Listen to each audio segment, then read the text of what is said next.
Sveiki! Šiuose lempampuk.com dirbtuvėse įžiebsime jaukią kalėdų šviesą.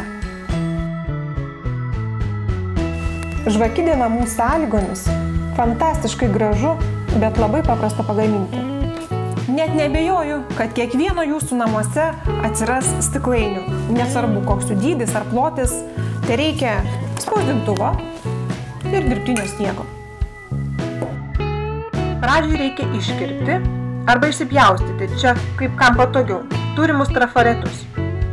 Būtent šiuos trafaretus galite atsisiųsti iš to paties įrašo mūsų bloge. Šiuo atveju trafaretas atspausdintas ant storesnio spalvoto popieriaus. O štai matomi auksiniai, jau priklijuoti trafaretai, buvo išspausdinti ant lipnaus popieriaus, tad jiems klijuoti ir klijų neprireikė. Išpjaustame, iškerpame smulkias trafareto detalės. Štai mūsų trafaretai padaryti. Dabar juos klijuosime prie stiklainių.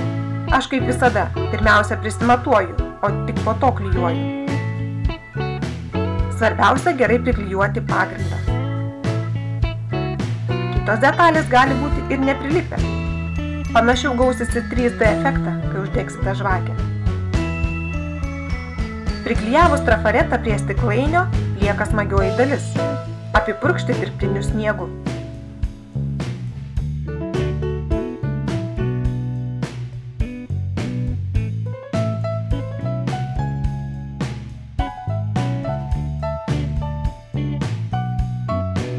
Štai koks grožis, paprasta ne.